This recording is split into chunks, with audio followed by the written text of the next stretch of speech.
Hello, this is Dr. Tracy Smiles Marshall. This is session 5, part 2 or part B with Tracy Marshall Sr. talking about men who have children with multiples. Now, I do want to say that everybody doesn't have the same motivation. Every man doesn't have the same motivation, but I do have an interview question that I would like to continue to pursue with Mr. Tracy Marshall Sr., who I mentioned in the previous video has children with 4 different women that we know of. But let's get into the scandal of things.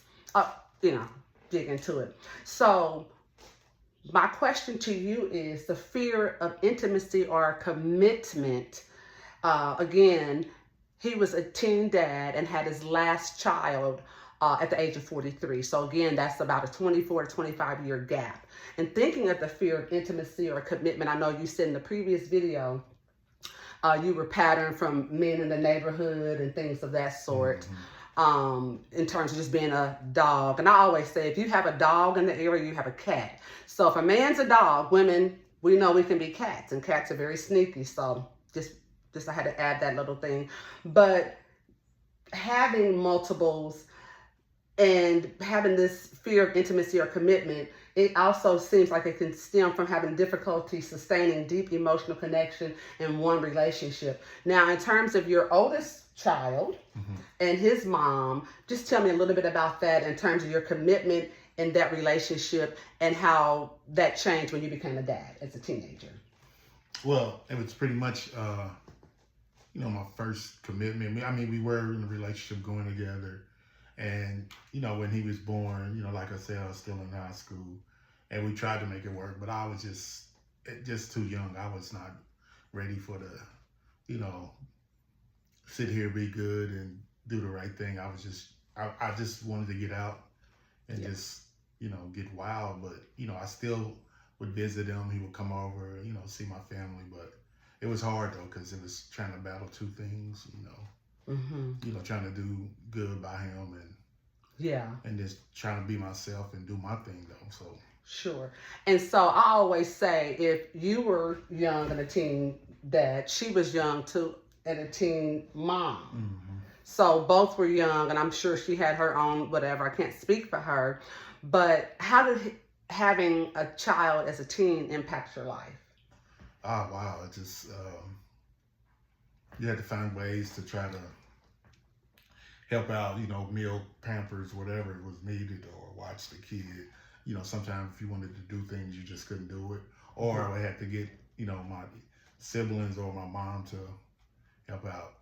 Did it mature you? What was the connection to you as your oldest child, your oldest son? I mean, that was like your Isaac in the book of the Bible. So how did that mature you? Because it sounds like that obviously there was some immaturity, which is quite natural. I can't even imagine what I would have been like in terms of a teen parent. So that's another story. But did it offer some maturity? Did it build you up to see a mini you? How did that work with your relationship with your oldest child, your oldest son? It did help to help me mature, because when you have a child, you can't do nothing but, mature, but, sometimes you could take the wrong turn and, just become silly and do crazy things. But I think it helped me mature a little bit. Okay.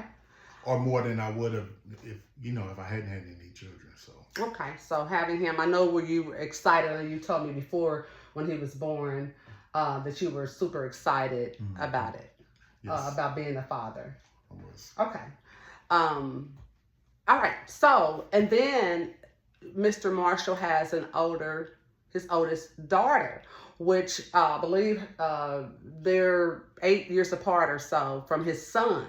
And so I know dynamics were a little bit different when you had her with her mom. So how does that make a connection with the relationship you have with your daughter by having her with another woman, having her 8 years from the one, and how did that trickle into you being now a dad of a daughter and being a dad who just said he was a dog with women, and now you got this precious little princess? How did that change dynamics for you, if any? It changed a little bit, but I still had with them, you know, in my system to just kind of do what I wanted to do, you know, or, you know, we tried to make it work, you know, talk to her. You know, I would just tell her, you do it my way or you can just be gone, you know. Tell who, the mother or the child? To the mother. Do it. What is your way? What do you mean do it your way? We're going to do whatever I want to do, or, you know, if I don't want to see you or whatever, or you just won't talk to me anymore, period. You know, we're going to do things my way. And so you're saying that was the mature you, right?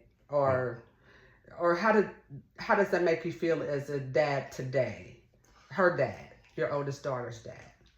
I kind of wish I wasn't like that back then, but I was just young, and that's just pretty much all I knew. So okay, so just the patterns and things of that sort, and and again some immaturity. It sounds like very much. Yeah. So yeah, and again, this is not everybody's story, everybody's situation.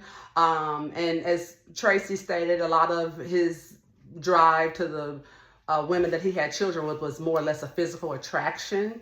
Did you have a type? Like, was it they had to be this, that, or was just physically regardless? You know, some people have a type: tall, short, whatever, thick, or just it didn't matter. Just it had to be a physical attraction. I would say thick.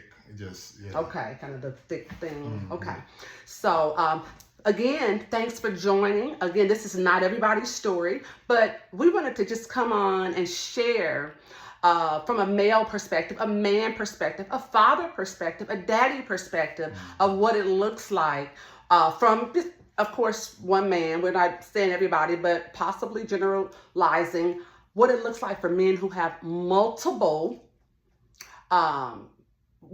children with different women. So thanks for joining. This is Dr. Tracy Smiles Marshall and Tracy Marshall. Thank you. Bye.